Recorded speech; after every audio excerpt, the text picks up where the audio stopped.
Oh,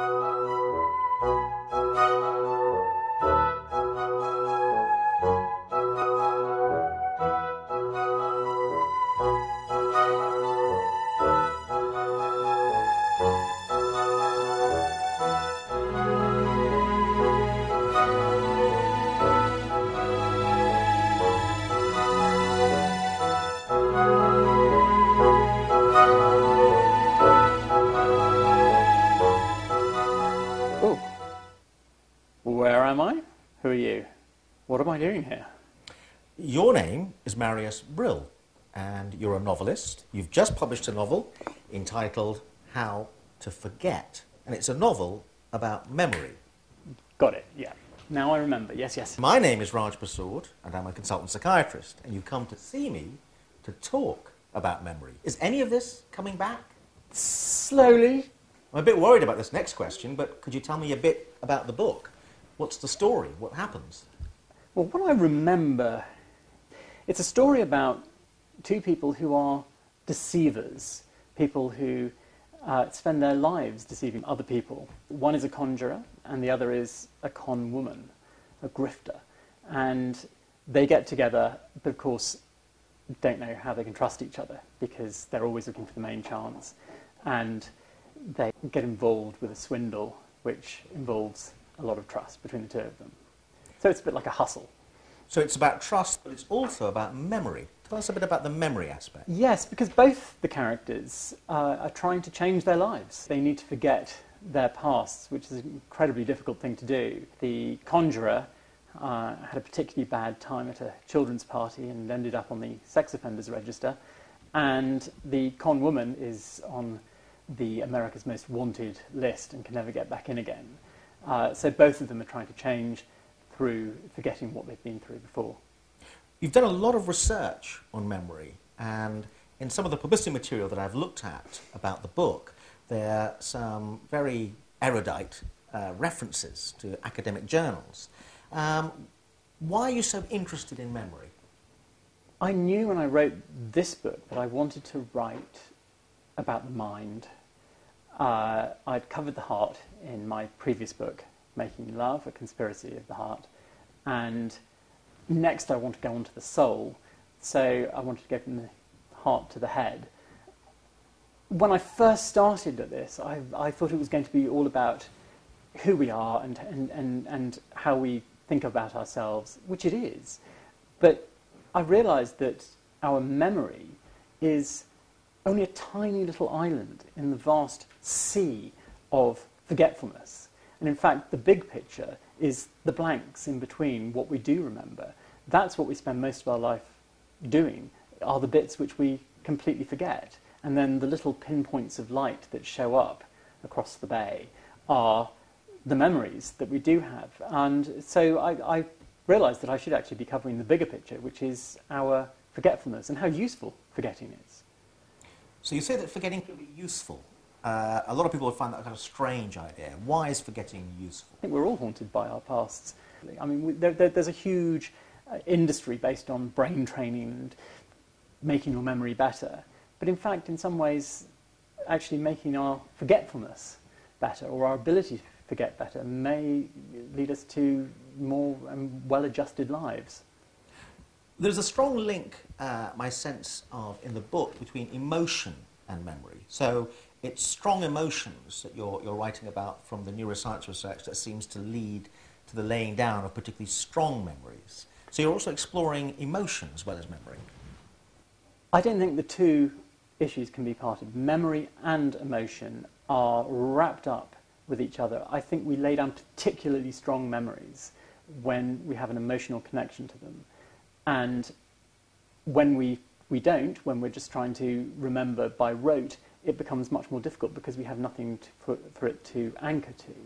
So our emotions are the seat of our memory. So it sounds like what you're kind of saying is that a lot of psychotherapy, which seems to be about delving into your childhood and trying to help people remember, perhaps even going back over upsetting events or helping people recall upsetting events, you kind of seem to me to be hinting is misguided, that what the therapist should be doing is helping you forget. I think if we looked at forgetting and spent more time studying how we forget, we could find a new branch of psychiatry and helping people to understand psychoses. There is so much that we do to forget. We spend our lives going to the cinema or reading books or watching TV, and these things are all distractions from thinking about who we are and where we've come from and the things that we've done. And that sort of forgetfulness is lucid and it's intentional, but at an unconscious level. And within the world of psychiatry, many people would say that people who drink very heavily or go home of an evening after a stressful day and get smashed in the pub, Absolutely. or people who take drugs, or even the large amount of sleep medication that's being prescribed, that really that's all about the attempt to anaesthetize ourselves or the attempt to forget. I completely agree. These are things that we are trying to forget with them, but we don't recognise it as that. We don't say, I am trying to forget here. And we're not looking at why we spend an enormous amount of our time trying to do this. So I do believe that bringing up forgetfulness and looking at it as a proper subject and not just something which is an absence of memory is an important thing to do. But why do that in a novel? And the other thing that's interesting about your novels is you seem to write or approach the novel form in a very different way. I mean, this novel, for example, is written as if it's a discovered memoir of a missing neuropsychologist. So the very way that you approach novels, and I think your previous novel had a very interesting device as to who the narrator is. Yes. So could we just talk a bit about your approach to fiction and the fact that it is very different from most novels? I do believe you can't get away from the fact that you're holding a book in your hand. And I don't want the reader to ever totally leave and totally escape into the world of the book, because awareness of what's going on and awareness of where you are reading the book is all part of the experience. And you are, once you get into a gripping novel, you are completely forgetting what you came in for as such. I just believe the books can go further than that, and it may be a bit metafictive, it may be a bit post-structuralist, but the first book is narrated by itself. The book knows you're reading it, it's self-aware. So the book is a person that tells a story? It's not a person, it's a book, but okay. But it has a character of its own. It's conscious, yes, and because you have an intimate relationship with the book, it believes you're having an intimate relationship with it. So it wants to tell you about its previous reader, and the whole story is about its previous reader and the adventures that she got up to. In How to Forget, I want to keep the reality of the science behind forgetfulness and the awareness of the fact that you are there reading the book, because by the end, I do believe that most people will be asking themselves about their own identity and what they can remember. When we wake up in the morning, we have certain clues as to who we are, and we reconstruct ourselves from that unconscious moment to the conscious moment. So we look about, we decide, yes, I know where I am, so I am who I was yesterday. Your memory, which reminds you who you are, and you have other people around you who remind you who you are. And all of these help to build our awareness of who we are. But as studies of people who have been in solitary confinement have shown, you can lose your identity very quickly when all you have is your memory. In fact, memories are very fragile. There is a lot of neuroscience in the book, the latest novel, and I just want to read a paragraph which I was particularly struck by. It's a fantastic scene at the beginning of the book where the con artist, the female con artist, is being raided by the FBI, but she's deploying a deception and managing to disguise from them that she's in fact the person they're searching for. But there is a mistake that's occurred. She's made a mistake, and she's very worried they're going to spot the tell or the error and reveal who she is. I just want to read this paragraph. It was the tiniest tell, but it struck a terror so deep in Kate's psyche. It shot through her hippocampus to permanently alter the neuronal and synaptic structure of her amygdala. This part of the brain, the monarch of our emotions, sits in the deepest cavern of the mind. As on a throne, teetering atop the spinal cord and shapes the way we feel about everything. Later, when the mask of the adrenaline had subsided, Kate would feel that scar of fear and would live with it forever.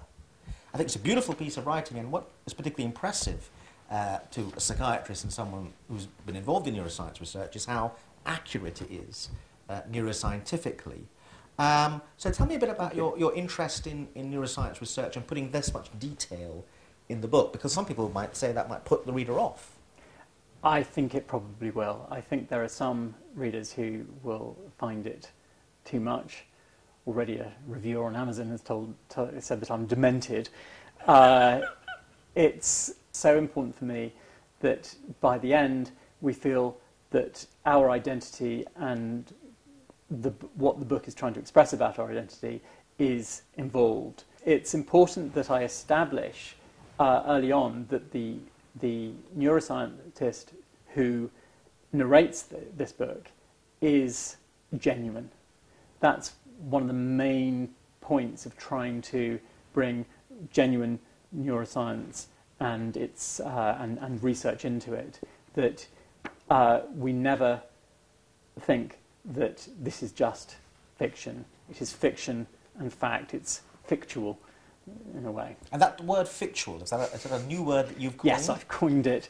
Okay. I'm and so what are you trying to say with that word? Is this a new genre of writing? No, I think that Tom Wolfe, people like that, do use the same methods, which is coming from a background of journalism, finding the facts beforehand and bringing facts into shape the story, gives it a veracity that pure fiction wouldn't. It's not faction, which is in some ways a fiction about a certain fact, but actually using fact to verify the fact that fiction actually has something to say in this world. The emotional drive and the plot and the story that's involved in fiction are all things which we crave.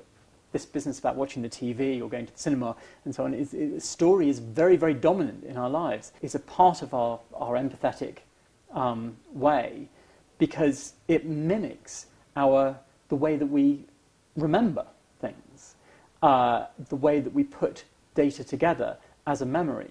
And the story is integral to all of us. And I think it's one of the best ways of demonstrating things about ourselves, which pure science probably can't do. But I want to go back to this paragraph, because I think it's a fascinating paragraph, and I think it's a wonderful piece of writing. Thank you. It feels to me like you're trying to raise the reader's awareness of what's going on within them by telling them a bit about their hippocampus and their amygdala. Yeah. These are parts of the brain. The amygdala, for example, is particularly involved with what we think is emotional memory.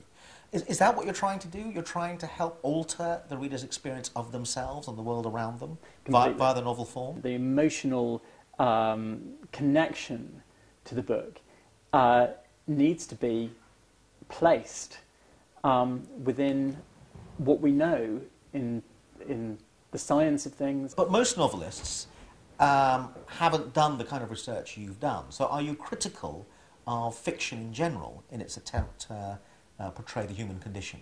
Because it's not as connected with neuroscience or psychology or the academic world of studying the human experience. I enjoy books which I learn from as well as connect to. And I want to create books that do that. And I believe that, in fact, we can produce fiction which does grip as well as inform, as well as entertain, and do all the things which Aristotle wanted us to do. But so you're exploring the novel form, and you've clearly got lots of ideas about the fact that we could do novels differently. Do you have ideas that they could be consumed differently as well? And that because we're at an interesting moment in the history of novels, in the fact that books are turning into e-books, and they're becoming bits of electronic data that you can consume in a different way via gadgets. And the whole publishing world is very concerned about this, and some people are upset about it. I do think that copyright has a problem in the digital age, and trying to pursue it could be blowing in the wind. I do think that as a writer, I'm going to have to start singing like Homer. That writing is something which only became something that people could do as a living after the printing press. Now we're moving into a new age when trying to keep hold of your rights may just become so impossible that what people will want is the live experience of an artist. So just as the music industry has started to embrace live performances again to make its real money, I think writers are going to have to look to performance and to telling stories again, telling stories directly, live, instead of relying on dead trees. The book's also very funny, and I enjoyed it immensely for the humour in it. And I just want to read a couple of excerpts which I thought were very funny to give an illustration about that. I want to come back and ask you afterwards about how conscious is your use of humour, because you also are discussing elsewhere in the book some of the neuroscience Behind humour. Yes, yeah. Behind humour. So just a couple of lines. So again, this fascinating scene where the FBI are breaking into the con artist's flat and appear to be about to apprehend her, but she may be about to give them the slip. So they're at the door, and she is about to answer the door. Kate, adjusting her pinny, see, I come. She peered through the spy hole, and her brown eye met a blue one. How I know you policeman, Kate added, breaking the English as decisively as the World Cup does every 4 years. I thought that was great. And another brief bit I'm going to read. So I think this is a judge. The glasses were for show. Her vision was perfect. Indeed, Justice Dunruff possessed a sort of eyesight that fighter pilots aspire to, and tend to claim they have, before taking to the skies and engulfing troops in friendly fire. How conscious is your use of humour, and in terms of the telling of the story and helping people remember? Jokes are terrible things for people to remember. Nobody can ever remember a joke of any sort. It seems jokes are particularly odd in that way, that they are such a delight when we hear them, and so unmemorable when we actually come to try and repeat them. I think if there's anything that you can do to spark an actual physical reaction in someone, like laughter, you are doing what a book should do, which is connecting with the reader. I think that there are all sorts of emotions that we can use to do this, but laughter is one of the finest that we can. It's extremely difficult to do as well in writing. It takes a lot of timing and reading it out loud and trying to work out exactly how it's going to be read by others. I think to be able to laugh at life is such an important thing to do. And if I'm going to spend time reading someone's book, I'd like them to at least have made the effort to entertain me in all ways, not just drag my emotions through the mire, but to make me laugh too. My sense about the book as well was I thought, and I may have got this wrong, and I'm interested to check with you, that you were trying to help people, not in the sense of it being a self-help book, but that you were wondering whether some of the problems that people have are located in an area they may not be fully aware of, which is the area of memory. And what's fascinating as a practicing psychiatrist about that is one of the commonest things that people come to psychiatrists for is a group of disorders referred to as anxiety disorders, or fear. They're frightened of something. It could be a simple phobia, like being frightened of a spider, or it could be something like post-traumatic stress disorder. Commonest cause of post-traumatic stress disorder is being involved in a car crash, then being afraid to get back in cars or afraid to drive again. And if you're a travelling salesman or you need to drive, it can have a devastating impact on your ability to earn a living.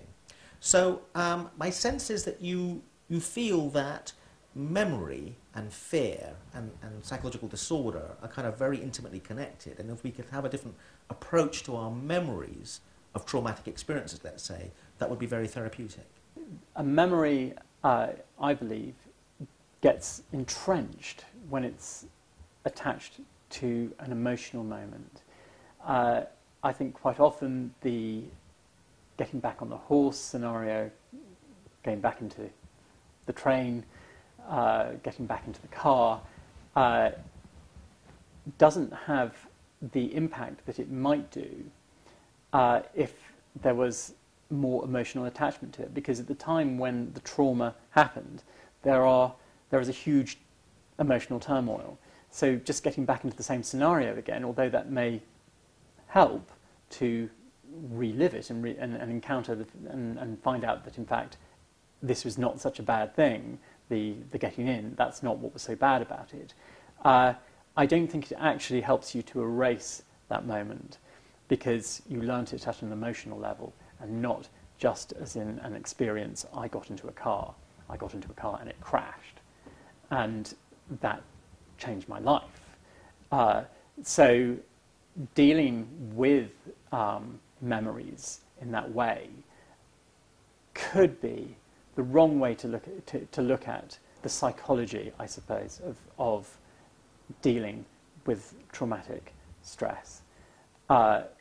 Actually, if there were ways that we could forget through distraction and eventually realizing that our emotions don't have to overcome us, that could be a better way. I just think there must be other ways, and we should be looking at them. And because neuroscience is starting to offer hope in the finding of certain proteins that help the brain remember certain things, we may get to a point where instead of having to go through cognitive behavioural therapy or whatever it is to sort out our demons, that we can just get rid of them with no side effects. I don't know if that's going to happen, but I want to posit the idea that it could, and certainly from everything that I read, it doesn't look like it's an impossible future. Well, it's very interesting. At the frontiers of neuroscience research at the moment are the notion of drugs that you could take or chemicals that are being pioneered, that if you've had a traumatic experience and you're doing graded exposure with a cognitive behavioural therapist, whereby, for example, they're helping you get back in a car after a car crash, there is some evidence that if you take these drugs as you're doing the graded exposure, it seems to help you either rethink the original memory of the traumatic crash, or it helps you replace the old memory with new memories that cars are not as dangerous as you seem to remember them for being. And there's also some very interesting new research on the notion that if we catch people just after the traumatic event and give them certain agents, maybe that will help the memory being laid down not be as traumatic. But there is an interesting puzzle, which I think you're very interested in as well in this book, which is that in a car crash may take an instant. And then somehow, if you're traumatized by that crash, your memory of the incident dominates you for years later. You could see therapists for years who could be trying to help you unlearn that memory and maybe have new memories that cars are safer. So there's a paradox there. Why does some memories take an instant and then last forever, and yet you could spend years trying to relearn? And neuroscience is interested that there may be an evolutionary reason for that we could be biologically programmed, that when we're wandering through a jungle and a tiger leaps out at us, our brain is programmed to fervently remember that part of the jungle as being very dangerous, so that we don't go near there again.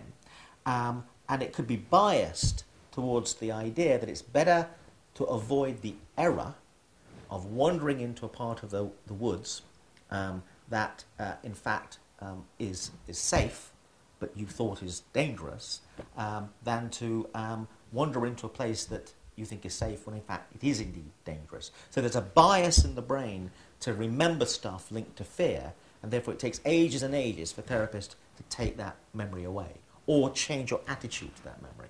And that seems to be a problem that we're beset with. Yeah, I mean, in my book, the two main characters realise that to replace their traumatic memories, in fact, they need to replace it with positive ones. And the process of becoming new, hopeful, trusting people and falling in love and having positive emotions to remember and positive moments to remember is part of their process to forget who they were before. When this lion jumped out and warned us, the descendants of the survivor, not to go there, that was a sort of sensory overload. a huge number of messages would have been sent to the brain all at the same time. Don't panic, run away, what's happening, where do I go? All these things had to be processed very, very quickly. And I think it's at these times that emotion is the filter that we use. We just get a feeling. This is wrong. I have to run. It's not, we don't process it in a logical way, saying, there's a lion. I must move in the opposite direction. It is coming at a certain speed. All of that, you don't do. The memories that we need to deal with and can often need to forget are the ones which have been emotionally imprinted into us. And this is where I think that neuroscience may have something to learn from fiction. Because as story writers, that's our job, is to connect with people's emotions, to create momentary memories where they become part of the story and understand the emotions behind things. The classic psychoanalytical interpretation of what people are doing when they create a piece of art or write a novel is they're working through something within themselves. I have a terrible, terrible memory. I also have been very touched by people who have developed Alzheimer's. It's a terrible thing to go through, and in some ways the early stages are more frightening for those outside anyway. To watch someone learning again and again, they have a wasting disease in their brain, and that they are going to lose their memories. And in some ways, and the book does address this, I've wondered whether it was kinder if we could just immediately get over that and just get to the point where you have no memory of. I don't know, because I can't remember them, whether there are things which I've forgotten which I want to remember. I have a feeling that forgetfulness and forgetting has actually been very helpful to me, because I've been able to avoid getting too wrapped up in my past when I meet so many people who often are affected by this. So I feel actually very lucky in some ways to be quite a forgetful person. Marius Brill, thank you very much. It's been wonderful talking to you. Your book, How to Forget, is published by Doubleday, is available in all good bookshops now. And it's easy, because it's so fascinating talking to you, to forget that we have had a consultation together. And I hope you haven't forgot to bring your checkbook. Thank you very much. I shall be writing it later, although I've forgotten it. Thank you.